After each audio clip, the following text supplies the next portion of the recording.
المعلوم وتقري الضيف وتعين على نوائب الحق. فانطلقت به خديجة حتى أتت به ورقة بن نوفل بن أسد بن عبد العزى ابن عم خديجة وكان امرأ تنصر في الجاهلية وكان يكتب كتاب العبرانية فيكتب من الإنجيل بالعبرانية ما شاء الله أن يكتب وكان شيخ كبيرا قد عمي. فقالت له خديجة يا ابن عمي اسمع من ابن أخيك. فقال له ورقة يا ابن أخي ماذا ترى؟ فأخبره رسول الله صلى الله عليه وسلم خبر ما رأى. فقال له ورقة هذا الناموس الذي نزل الله على موسى يا ليتني فيها جزعا يا ليتني أكون حيا إذا يخرجك قومك. فقال رسول الله صلى الله عليه وسلم أو مخرجيهم؟ قال نعم. يأتي رجل. بسم الله الرحمن الرحیم. وکان امرأ تنصر فی الجاہلیہ. ورقہ بن نوفل کا نسبی بیان ہو گیا اور اب اس کے عقائد اور نظریات کی بات ہے کہ وکان امرأ تنصر فی الجاہلیہ.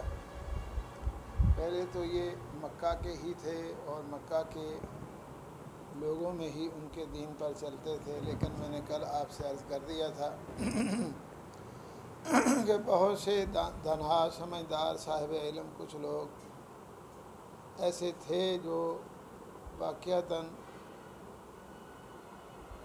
اپنے آپ کو اصل ابراہیمی سمجھتے یا بنانے کی کوشش کرتے رہتے تھے، اور وہ مکہ کے ماحول، وہاں کے لوگوں کے عقائد اور نظریات اور بتوں کی عبادت سے بالکل بیزار اور لا تعلق تھے. لیکن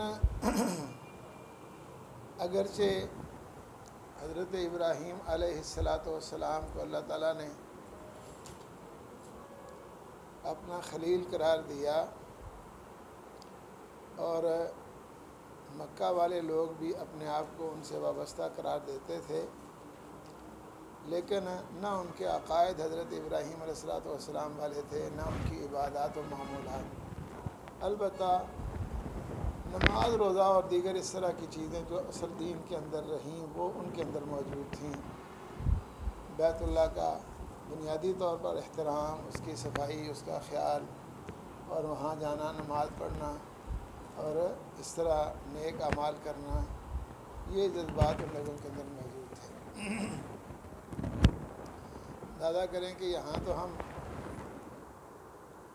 عید پہ قربانی کرتے ہیں. زمانہ جاہلیت کے اندر لوگوں میں صرف یہ نہیں کہ صرف جاہلیت ہی تھی، بلکہ ان کے اندر اپنے خیال کے مطابق عبادات کا بھی اہتمام ہوتا تھا. تو صرف بڑی عید پر 10 ذوالحج کو قربانی کا اہتمام نہیں کرتے تھے، بلکہ وہ رجب میں بھی حرمت والا مہینہ ہونے کی وجہ سے اس میں بھی قربانی کا اہتمام کرتے تھے.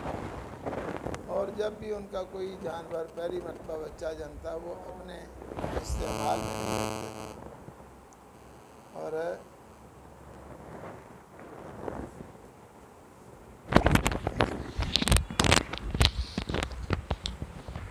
ایسے ہی رہ گیا. تو اپنے استعمال میں نہیں لاتے، بلکہ اسے بھی کسی کی خوشنودی کے لیے وقف کر دیتے تھے. تو وہ جانور جو رجب کے مہینے میں کرتے تھے اسے عتیرہ کہا جاتا تھا، اور جو پہلا بچہ کسی بھی جانور کا ہوتا، چاہے وہ اونٹنی کا بچہ ہے، گائے کا بچہ ہے، بھینس کا بچہ ہے، بکری بھیڑ کا بچہ ہے یا کسی اور کا، اسے وہ فرع کہتے تھے.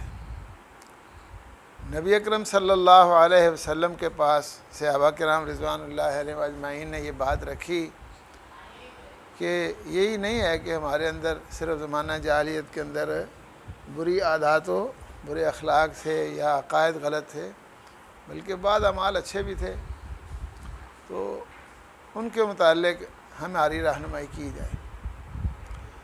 تو نبی اکرم صلی اللہ علیہ وسلم نے ابتدائی طور پر تو فرما دیا تھا لا فرع ولا عتیرہ، اس کی کوئی شرعی حیثیت نہیں ہے۔ جس انداز میں آپ پہلے اس کا اہتمام کرتے تھے وہ انداز اب درست نہیں ہے قطعا، کیونکہ وہ اپنے بتوں کے یا اپنے معبودان کے نام پر انہیں ذبح کرتے تھے، لیکن بعد میں نبی اکرم صلی اللہ علیہ وسلم نے اسے ایک اچھا عمل سمجھتے ہوئے فرمایا تھا الفرع حق والعتیرۃ حق، اور آپ نے اس میں تھوڑی سی ترمیم کر دی اور فرمایا کہ اذبحوا للہ فی ای شہر کان، اللہ کی رضا کے لیے آپ جانور ذبح کرتے رہیں چاہے کوئی مہینہ بھی ہو، اس لیے رجب میں کر لیں وہ بھی ٹھیک ہے، کسی اور مہینے میں کریں وہ بھی ٹھیک ہے۔ اسی طرح آپ نے دوسری یہ تبدیلی کی کہ کسی بھی جانور کا بچہ پہلے دن ہی ذبح کر دیتے تھے، وہاں اسے آپ ذبح کر کے اس کی ماں کو بھی پریشان کرتے ہیں اور اپنا دودھ جو ہے نا اس کا بھی خاتمہ کر لیتے ہیں۔ ظاہر ہے بچہ عام سارے جانور ایک جیسے نہیں ہوتے، جس کا بچہ اس کے سامنے ذبح کیا جائے اور وہ اور جذبات رکھتا ہے تو پھر وہ دودھ سے بھی انکاری ہو جاتا ہے، اس لیے آپ نے فرمایا اس کو دودھ پلاؤ، خود بھی دودھ پیو، جب وہ بڑا ہو جائے گا، جوان ہو جائے گا، ٹھیک ہو جائے گا، کھانے کے قابل ہو جائے گا تو پھر اس کو ذبح کرو اور اللہ کے لیے ذبح کرو۔ اس طرح تو آپ پہلے دن کے بچوں کو ذبح کریں گے تو بس وہ کھال کھول کے ساتھ ہی اس کا خون شون جانا مل جائے گا، گوشت کھانے کے قابل ہی نہیں ہوتا۔ تو اپنی اونٹنی کو بھی پریشان نہ کریں اور اپنے آپ کو بھی دودھ سے محروم نہ کریں، اس کو بھی پلائیں، خود بھی پئیں، جب وہ ماشاءاللہ بڑا ہوگا تو پھر ذبح کریں اور اللہ کے لیے کریں۔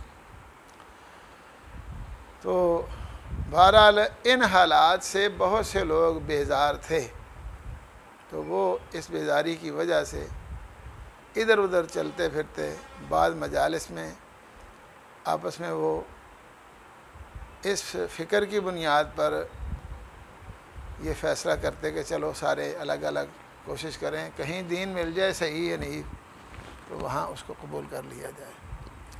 تو اسی سلسلہ میں حضرت ورقہ بن نوفل جو ہیں یہ بھی گئے، تو محدثین نے یہ بیان کیا ہے کہ ان کو کوئی اصل عیسائی مل گیا تھا جو اصل حضرت عیسیٰ علیہ السلام کی شریعت پر کار بند تھا، اور ظاہر ہے اصل شریعت میں نبی اکرم صلی اللہ علیہ وسلم کی بشارت بھی موجود ہے، تصدیق بھی موجود ہے۔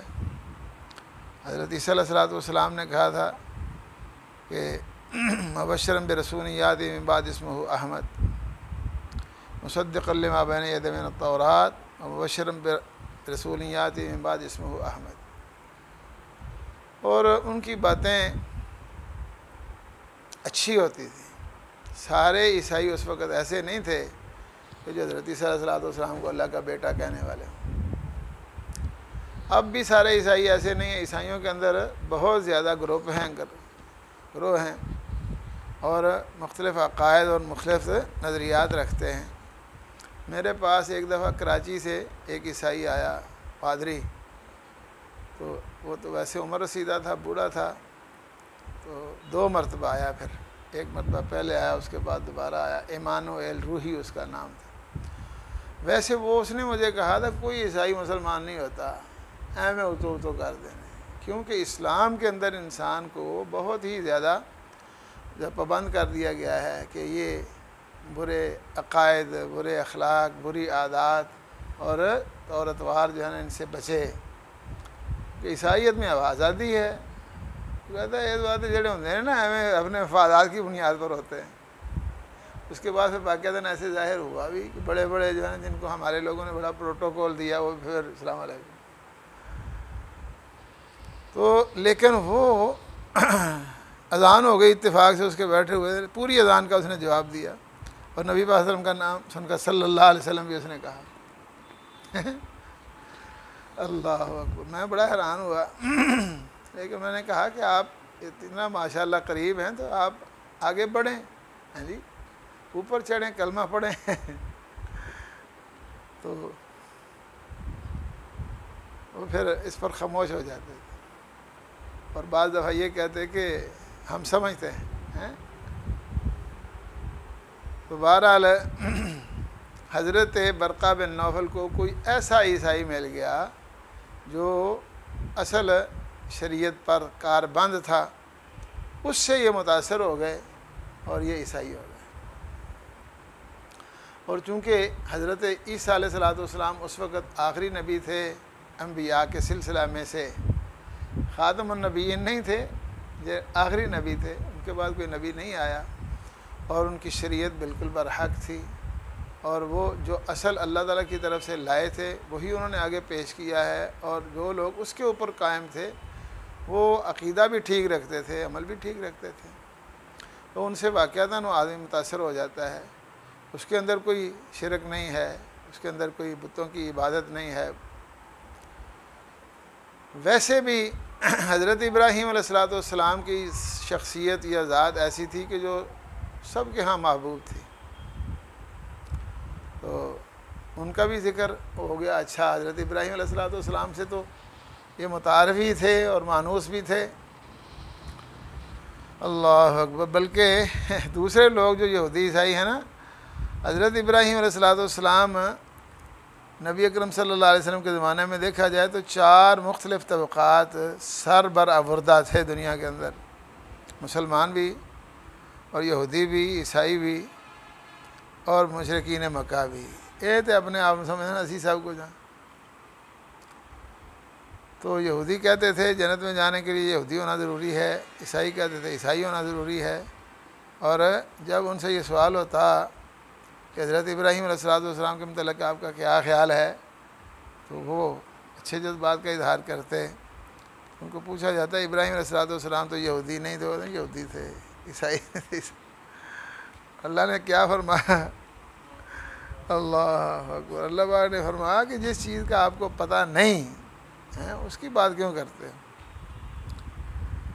وما انزلت التوراۃ والانجیل الا من بعد، یہودیت زیادہ سے زیادہ ویسے تو جو بدل چکی تھی وہ تحریف کا شکار، لیکن تورات انجیل حضرت حضرت ابراہیم علیہ السلام کے کتنی دیر بعد میں آئی۔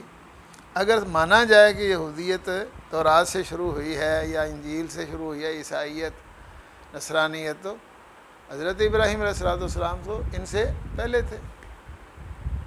انتم ہؤلاء حاججتم فیما لکم بہ علم فلما تحاجون فیما لیس لکم بہ علم وما انزلت التوراۃ والانجیل۔ جڑی گل کا پتہ بندہ اسے تو بات کرے، جس بات کی حقیقت سے آپ واقف نہیں ہیں وہاں بات شروع کر دی۔ تو حضرت ابراہیم کے متعلق اللہ نے فرمایا ما کان ابراہیم یہودیا ولا نصرانیا ولکن کان حنیفا مسلما وما کان من المشرکین۔ ٹھیک ہے، ابراہیم نہ یہودی تھے نہ عیسائی تھے، اور اللہ اکبر مشرک بھی نہیں تھے، کان حنیفا مسلما۔ کل بتایا نا کہ نبی پاک صلی اللہ علیہ وسلم حنیف بننے کے لیے جاتے تھے، نبی پاک صلی اللہ علیہ وسلم یتحنف، حنیف بننے کے لیے جاتے تھے وہاں۔ اور یہ دیکھیں سابقہ انبیاء کرام علیہم السلام میں سے صرف حضرت ابراہیم علیہ السلام ہیں کہ جن کی اتباع کا نبی اکرم صلی اللہ علیہ وسلم کو بھی اور آپ کی امت کو بھی حکم دیا گیا ہے، اور ان کو ہمارے لیے اسوہ بنایا گیا ہے۔ ٹھیک ہے، تو بہرحال چونکہ اس میں یہ تصدیق پائی گئی، حضرت ابراہیم سے وہ مانوس تھے اس لیے وہ عیسائی ہو گئے۔ ان کے علاوہ بھی میں نے اشارہ کیا اور بہت سے لوگ تھے۔ حضرت زید بن عمرو بن نفیل حضرت عمر رضی اللہ عنہ کے چچا تھے، اور سسر بھی تھے حضرت سعید بن زید رضی اللہ عنہ جو عشرہ مبشرہ میں سے ایک ہیں، ان کے والد محترم۔ نبی اکرم صلی اللہ علیہ وسلم نے ان کو دیکھا کہ میری ملاقات ہوئی ہے، ان کی نبی اکرم صلی اللہ علیہ وسلم سے بھی ملاقات ہوئی، اور نبی اکرم صلی اللہ علیہ وسلم نے بعد میں ان کے متعلق یہ فرمایا تھا کہ وہ قیامت کے دن ایک امت کی حیثیت میں اٹھائے جائیں گے، جس طرح اللہ تعالیٰ نے حضرت ابراہیم کے متعلق فرمایا نا ان ابراہیم کان امتا قانتا للہ حنیفا، ایسے ان کے متعلق بھی فرمایا۔ اللہ اکبر، انہوں نے سب سے زیادہ کوشش کی لیکن انہیں کوئی بندہ صحیح نہیں ملا۔ کہتے ہیں پڑتال کرتے کرتے پہلے ایک عیسائی پادری کے پاس گئے تو ان سے جا کر بات کی بھی ہم ایسے دین کی تلاش میں ہے جو دین برحق ہو، اللہ تعالیٰ کی طرف سے نازل ہوا ہو۔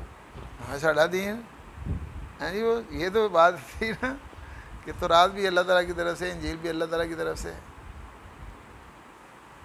انہوں نے پھر بات چیت کی، بات اچھی لگی، تو کہنے لگے آپ کے دین میں داخل ہونے کا کیا طریقہ ہے؟ تو انہوں نے جو ہے نا ساتھ یہ بات بھی بتا دی، طریقہ چلو بتایا ہی۔ انہوں نے کہا آپ ہمارے دین میں داخل نہیں ہو سکتے الا ان تاخذ بنصیبک من لعنت اللہ، مگر اللہ تعالیٰ کی لعنت اپنے حصے میں لے لو، یعنی کہ اللہ کی لعنت ہو میرے اوپر۔ انہوں نے کہا ما فررت الا من لعنت اللہ، ہم تو اللہ کی لعنت سے بچنے کے لیے نکلے ہیں۔ یہ تو اتنے بھی بابا کھل رہی پئی ہے جی، اگر لعنت ہی کا ہم نے شکار ہونا ہے تو وہ اگے ہوندی ہے بھائی۔ اس نے کہا پھر اگر آپ واقعتاً لعنت سے بچنا چاہتے ہیں نا تو پھر ہمارا دین اختیار نہیں کر سکتے، ایک ہی صورت ہے کہ آپ حنیف بن جائیں۔ انہوں نے کہا حنیف کیسے بن سکتے ہیں؟ تو جس وقت آیا نا جہاں سے آپ آئے ہیں اس علاقے میں ایک پیغمبر آ رہا ہے، آنے والا ہے، وہ آئے گا، وہ خود بھی حنیف ہوگا، لوگوں کو بھی حنیف بنائے گا۔ کہنا کوئی اور دین ہو تو انہوں نے کہا جیسے یہودیوں کے متعلق بھی بتا دیا، کسی بڑے عالم کے پاس پہنچ گیا، ان سے بھی بات چیت کی ایسے ہی، تو اس نے بھی کہا انک لن تکون علی دیننا الا ان تاخذ بنصیبک من غضب اللہ، اللہ کا غضب اپنے اوپر لو پھر ہم ہمارے دین میں شامل ہو جائیں گے۔ ما فررت الا من غضب اللہ، یہ تو اللہ کے غضب سے تو بچنا چاہتے ہیں، اور پھر حنیف ہو جاؤ۔ حنیف کیوں ہو سکتے؟ اتنے ہی ٹوٹ جاتے تھے۔ واپس آئے تو آ کر بیت اللہ کے پاس کھڑے ہو کر کہنے لگے آپ میں سے کوئی ابراہیمی نہیں ہے، میں اکیلا ابراہیمی ہوں۔ حضرت عمر رضی اللہ عنہ کے والد محترم چونکہ اپنے خاندان کے چودھری تھے، بڑے آدمی تھے، ان کے لیے یہ بات جی لوگوں نے ناقابل برداشت بنا دی۔ انہوں نے پھر باقاعدہ اللہ اکبر ان کو مکے سے نکال دیا اور ایک فورس تھی، یوتھ فورس ہر ایک بنا لیتا ہے، تشکیل دی انہوں نے، باہر کھڑے رہو مکے کے رستوں پر، اس کو مکے میں نہیں آنے دینا۔ اللہ اکبر۔ لیکن وہ کہتا ہے اربم واحدن ام الف رب ادین اذا تقسمت الامور ترکت اللات والعزى جميعا كذلك يفعل الرجل البصير۔ نبی اکرم صلی اللہ علیہ وسلم کی ان سے ملاقات بھی ہوئی، چونکہ ویسے وہاں رہتے تھے اس لیے ملاقات بھی ہوئی، اور بعد میں بھی صحابہ کرام رضوان اللہ علیہم اجمعین پوچھتے تھے تو آپ ان کے متعلق اچھے جذبات کا اظہار کرتے تھے اور فرماتے تھے وہ قیامت کے دن ایک امت بن کر آئے۔ بہرحال یہ ایک اکیلا حضرت ورقہ بن نوفل نہیں تھے، اور لوگ بھی موجود تھے۔ چند دن پہلے میں نے حضرت ابراہیم علیہ السلام حضرت ابو بکر صدیق کے متعلق بتایا تھا کہ انہوں نے کہا میں شرک کیا ہی نہیں۔ کہتا وکان عمران تنصر فی الجاہلیہ، حضرت ورقہ بن نوفل زمانہ جاہلیت میں عیسائی بن چکے تھے۔ وکان یکتب الکتاب العبرانیہ فیکتب من الانجیل بالعبرانیۃ ما شاء اللہ ان یکتب۔ تو یہ کہا جب دین میں داخل ہو گئے، پھر انہوں نے کہا علم بھی حاصل کرنا ہے نا۔ آج کئی عیسائی مسلمان ہوتے ہیں، ان کو یہ بھی دین کا علم حاصل کرو تو یہ نہیں کرنا، پیسے پوسے دے دو۔ وکان یکتب الکتاب العبرانی، تو ورقہ بن نوفل عبرانی تحریر بھی لکھنے کے ماہر ہو گئے، یعنی عبرانی زبان بھی انہوں نے سیکھ لی، کیونکہ ان کی کتاب جو ہے نا وہ عبرانی زبان میں تھی، اس لیے کتاب سمجھنے کے لیے یہ زبان سمجھنا ضروری تھا۔ تو کہتے ہیں فیکتب من الانجیل بالعبرانیہ، تو انجیل سے وہ پھر عبرانی کے ساتھ، بعض نسخوں میں عربیہ کے الفاظ ہیں، اور بعض کا خیال ہے کہ انجیل سریانی تھی لیکن اس کا عبرانی ترجمہ بھی معروف تھا، تو حضرت ورقہ بن نوفل اس سریانی زبان سے عبرانی زبان میں لے کر لوگوں کے سامنے پیش کرتے، کیونکہ بعض لوگوں کا خیال ہے کہ عبرانی زبان عربوں کے ہاں بھی عام معروف تھی، لیکن صحیح بات یہی ہے کہ یہ عربی لفظ ہے، عربی جو جس طرح کے نسخہ ہے نا، یکتب من الانجیل بالعربیہ، یعنی بڑھتے بڑھتے اتنے ماہر ہو گئے کہ وہ پھر انجیل کا انہوں نے ترجمہ کیا عربی میں، اس طرح آج مختلف زبانوں میں تراجم ہوتے ہیں، تو انجیل کا ترجمہ بھی انہوں نے کر دیا، کہتے ہیں یکتب من الانجیل بالعربیۃ ما شاء اللہ ان یکتب۔ حضرت ورقہ لکھتے تھے انجیل عبرانی یا پھر عربی زبان میں، جو بھی اللہ تعالیٰ کو لکھنا منظور ہوتا ہے۔ وَكَانَ شَيْخًا كَبِيرًا قَدْ عَمِي، اور یہ بہت بزرگ ہو چکے تھے، بوڑھے ہو چکے تھے اور نابینے ہو چکے۔ فقالت لہو خدیجہ، حضرت خدیجہ رضی اللہ عنہا نے ویسے تو نبی اکرم صلی اللہ علیہ وسلم کو پورا بریف کر دیا اور مطمئن کر دیا، ایسا نہیں ہو سکتا ہے جی، لیکن پھر بھی کہنے لگے کہ میں تو بیوی ہوں، گھر میں باتیں ہوتی ہیں، نبی پاک ہم شاید مطمئن نہ ہوں، اس لیے انہوں نے آپ کے اطمینان کے لیے اس کا اہتمام کیا، کیونکہ قریبی عزیز تھے ان کے، تو حالات سے واقف تھیں۔ ایسا کوئی آدمی ہو تو اس کی شہرت ہوتی ہے لوگوں کے اندر اچھی۔ فقالت لہو خدیجہ، حضرت خدیجہ نے ورقہ کو کہا یا ابن عم اسمع من ابن اخیک، یا ابن عم کہہ دیا، میں نے کل بتا دیا تھا کہ بعض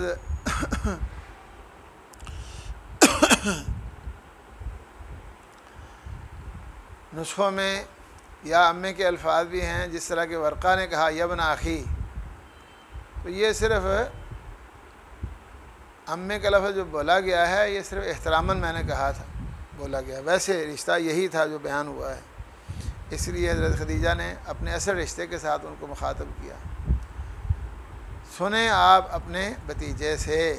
تو یہ جو ابن اخی کہا، اس نے بھی ابن اخی کہا، یہ ہے بنیاد پر کہ چچا سمجھتے ہوئے، بزرگ سمجھتے ہوئے یہ کہا، تو انہوں نے نبی اکرم صلی اللہ علیہ وسلم کو بھی پھر پیار کے ساتھ، محبت کے ساتھ، الفت کے ساتھ، ایک بزرگ آدمی اپنے سے چھوٹے بھائیوں کو بھی بیٹا کہہ لیتا ہے، اس طرح کر کے انہوں نے بولا۔ فقال لہ ورقۃ یا ابن اخی ماذا تری، اے بیٹا بتاؤ کیا دیکھتے ہیں آپ؟ فاخبرہ رسول اللہ صلی اللہ علیہ وسلم خبر ما رآ، نبی اکرم صلی اللہ علیہ وسلم نے ان کو بھی جو کچھ دیکھا تھا اس کی پوری تفصیل بتا دی۔ فقال لہ ورقہ، حضرت ورقہ بن نوفل کیا کہتے ہیں؟ اللہ اکبر، کہنے لگے آپ پریشان ہو گئے ہیں اور دوسروں کو بھی پریشان کر رہے ہیں، یہ تو کوئی پریشانی والی بات نہیں ہے، یہ تو بڑی کمال کی بات ہے۔ فرمایا ہاد الناموس، اس طرح کا بندہ ہر بندے کو نہیں آتا، میرے کو بھی نہیں آیا، میں بھی اپنے آپ کو بابا سمجھنا۔ فرمایا ہاد الناموس، یہ تو رازدان ہے، راز والی باتیں جاننے والا، کرنے والا۔ ناموس اور جاسوس ایک ہی وزن پر دو الفاظ ہیں، اور دونوں کا بنیادی معنی رازدان، لیکن ناموس صاحب و سر الخیر ہوتا ہے اور جاسوس صاحب و سر شر، جو مخالفت میں جائے۔ فرمایا یہ تو ناموس ہے، صاحب راز ہے، یہ تو جو راز کی باتیں بتانے والا اور لے آنے والا، لے جانے والا۔ الذی نزل اللہ علی موسیٰ، یہ جو حضرت موسیٰ علیہ السلام پر اللہ نے اتارا تھا۔ اب چونکہ انبیاء کرام علیہ السلام سب ایک دوسرے کی تصدیق کرتے تھے، اس لیے حضرت ورقہ نے عیسائی ہونے کے باوجود حضرت موسیٰ کا حوالہ دیا ہے، اور حضرت موسیٰ کی شہرت اس حوالے سے حضرت عیسیٰ علیہ السلام کے مقابلے میں زیادہ تھی، اور نبی اکرم صلی اللہ علیہ وسلم نے فرمایا نا کہ ہر پیغمبر کو اللہ نے ایسے معجزے دیے ہیں جن کی تاثیر کے مطابق ہی لوگ مسلمان ہوئے۔ حضرت موسیٰ علیہ السلام، میں نے ایک درس بخاری میں ذکر کیا تھا، حضرت عیسیٰ علیہ السلام کو لوگوں نے ویسے ہی اللہ کا بیٹا یا معبود سمجھ لیا، یہ تو بہت کام ہے حضرت موسیٰ علیہ السلام کا جی، ایک مردے کو زندہ کرنا جو پہلے بھی زندہ رہا ہو، اتنی بات نہیں ہے، ایک چھوٹا ایک سب بنا چھوٹا چھوٹا سانپ بن گیا جی، پھر پکڑا پھر سانپ موٹا بن گیا، چھوٹا بن گیا۔ اللہ اکبر۔ تو جنوں نے بھی نبی اکرم صلی اللہ علیہ وسلم سے جب جی مجلس کی تو انہوں نے بھی یہی کہا،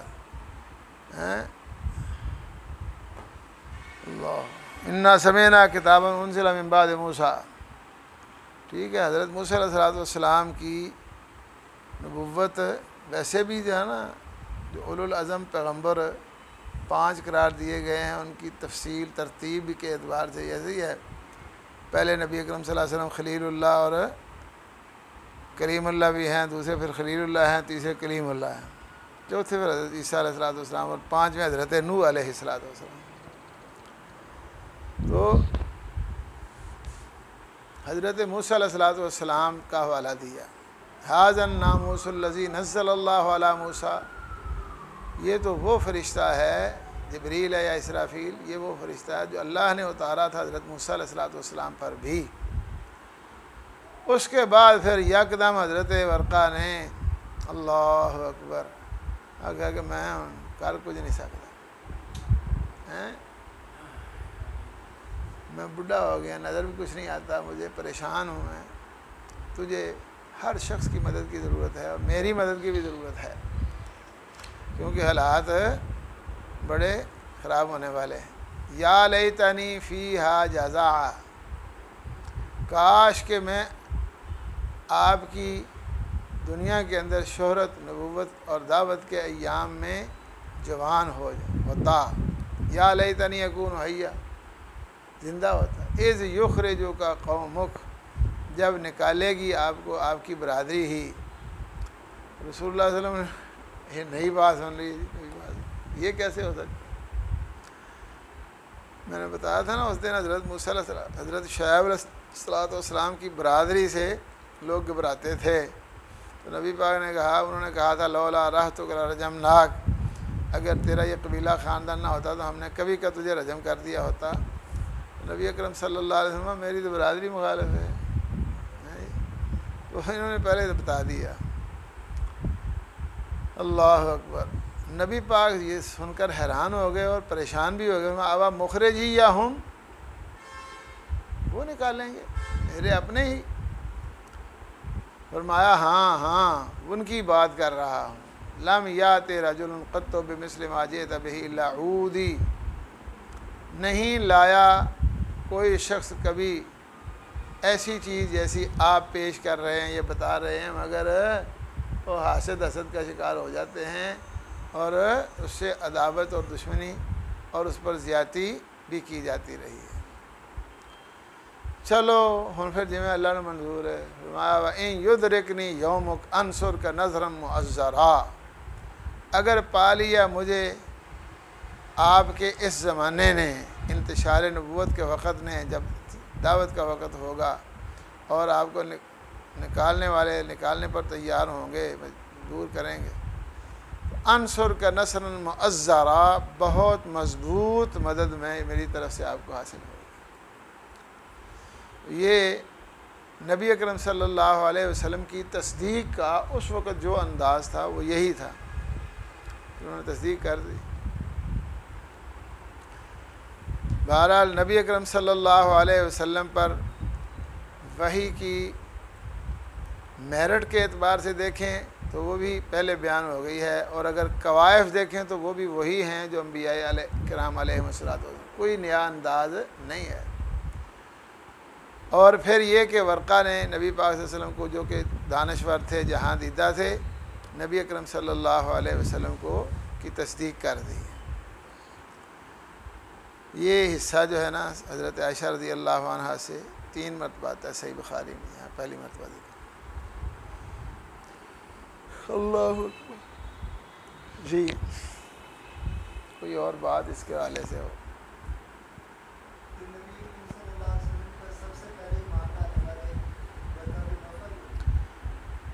حضرت خدیجہ بھی ہیں، لیکن دعوت کے بعد حضرت ابوبکر صدیق کی، یہ اعلان سے پہلے کی بات ہے، ابھی اعلان نہیں ہوا تھا۔ اور یہ تو پھر فوت ہو گئے نا.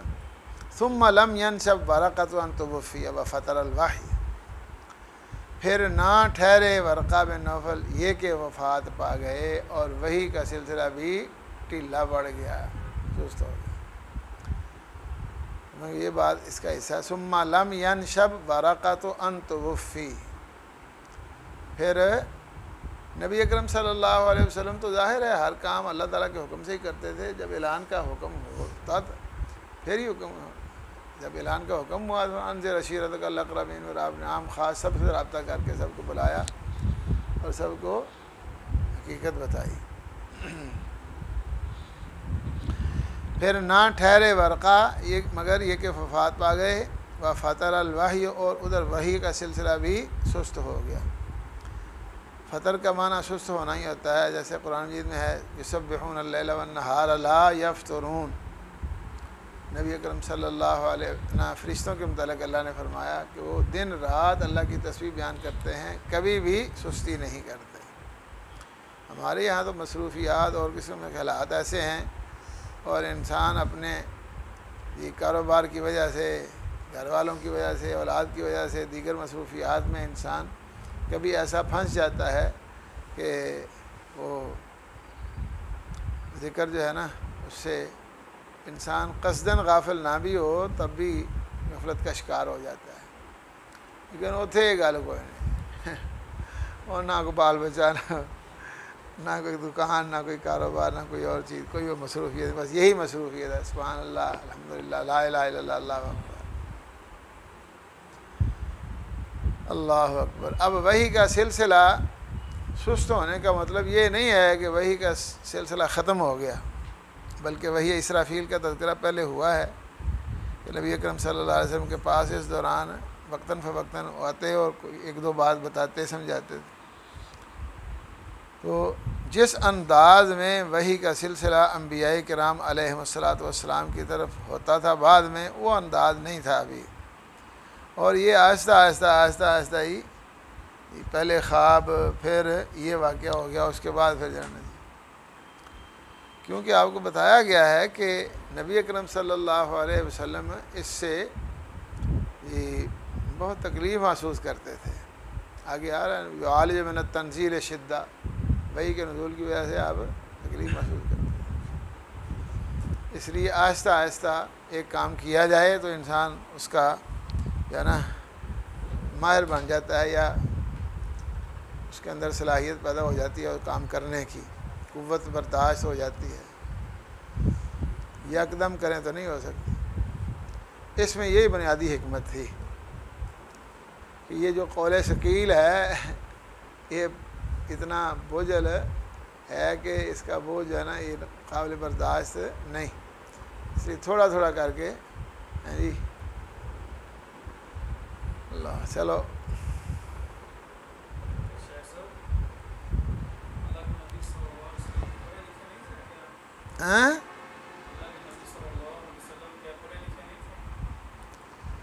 پڑھے لکھے ہونے کے دو مطلب ہوتے ہیں. ایک یہ کہ جو مروج نظام تعلیم ہو اس کے ساتھ وابستہ نہ ہونا، ٹھیک ہے. تو اس اعتبار سے نبی اکرم صلی اللہ علیہ وسلم کے زمانہ میں کوئی نظام تعلیم مروج تھا ہی نہیں.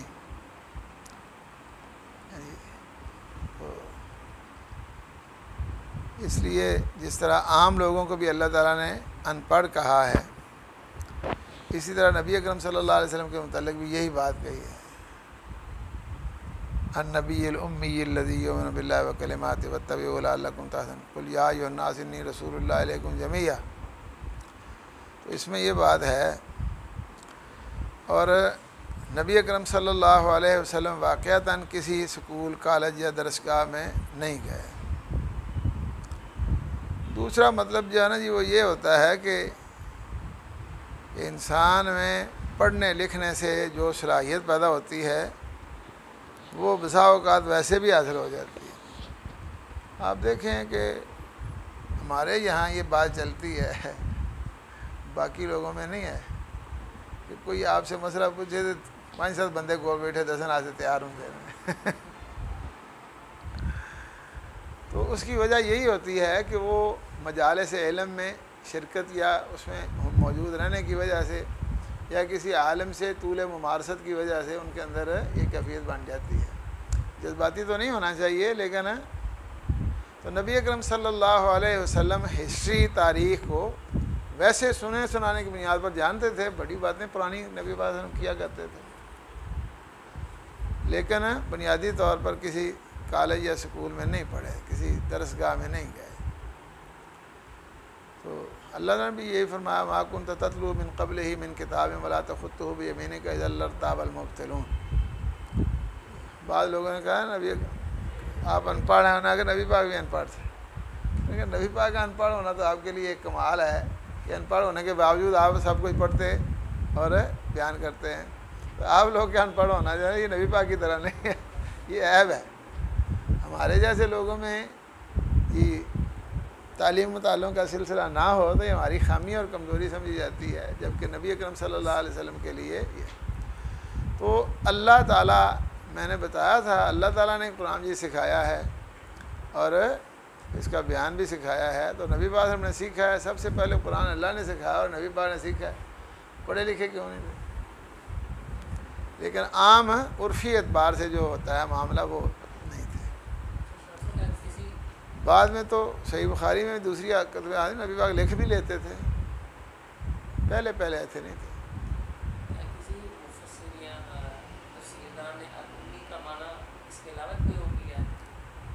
ہاں امی کا معنی اور بھی کیا جاتا ہے. امی کا معنی وہ کہتے ہیں یہ نبی پاک صلی اللہ علیہ وسلم ایسے معاشرے میں رہتے تھے جہاں لوگ اکثر ان پڑھ تھے, تو ان میں رہنے کی وجہ سے امی آپ کو کہہ دیا ہے, ویسے نہیں تھے. اور بھی کئی معنی لوگ کرتے ہیں.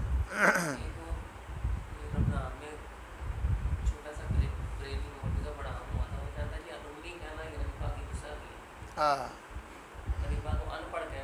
ان پڑھ کہنا, وہ اسی لیے میں نے بتا دیا نا, وہ کہتے ہیں میں پڑھنے والا نہیں, میں تو پڑھانے والا. وہ کہتے ہیں یہ نبی پاک میں پڑھانے والا.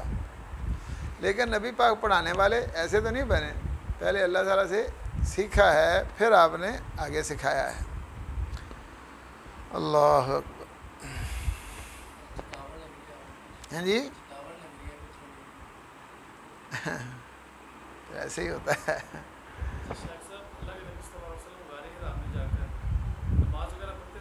ہاں جی سیدھے ہو کر بیٹھے پڑھتے.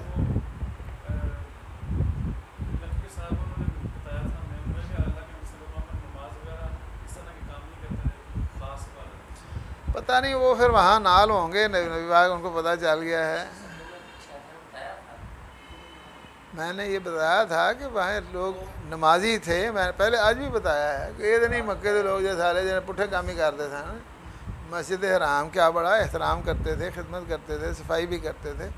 وہ تو کہتے تھے کہ ہم متولی ہیں اس کے, کہتے تھے کیا کہا انہوں نے کہ ہم نے مسجد حرام بنائی ہے, تو اسی سے لڑائی پائی ہے. نبی اکرم صلی اللہ علیہ وسلم